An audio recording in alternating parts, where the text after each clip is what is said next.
बाचस्पति महोदय आपन को धन्यवाद देवी जे आपण मते सुजोग देइचंती गोटे प्रसंग उत्थापन करिबा पई ए गृह रे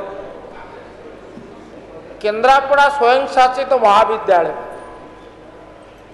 ए ओडिशार होची सर्वबृहत बेसरकारी स्वयं शासित महाविद्यालय ये विद्यालय रे दुर्भाग्य को काली छात्र अशांति एवं छात्र उत्तेजना जोगु समस्या सृष्टि होईची।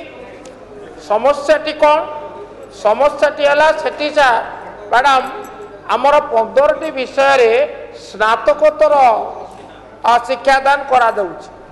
जो माने उत्तीर्ण हेले तांको महाविद्यालय तरफ जो प्रोविजनल सर्टिफिकेट काली दिया गला सेतिरे प्रलंब अशुद्धि।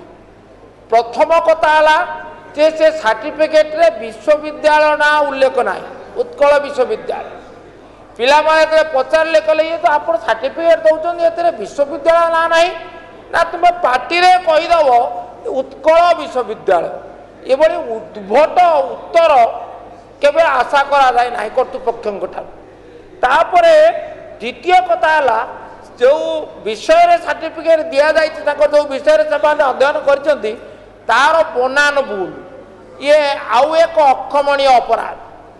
तृतीय कथा है जो क्यूआर कोड दि जाए ठीक नुहे केतक स्कान हो पारुची आउ केतक स्कान हो पारुना।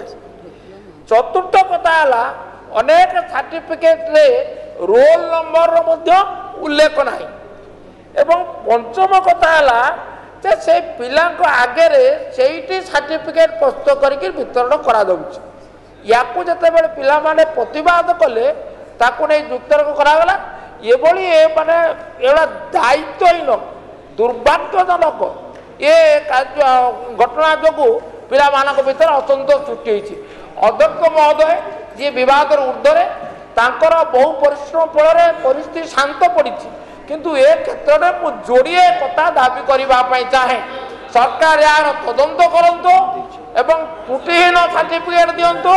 आउ तृतीय केन्द्रापड़ा कॉलेज भली एक विराट स्वयं शासित कॉलेज को जड़िए प्रिंसिपल को अतिरिक्त दायित्व रखा न जाऊ सेठी स्वतंत्र भाव में कार्य भार दृष्टि दक्ष परिचालन दृष्टि 5000 ऊर्ध्व पिला भविष्य दृष्टि जड़े स्वयं संपूर्ण स्वाधीन प्रिंसिपल नियुक्त करा जाऊ।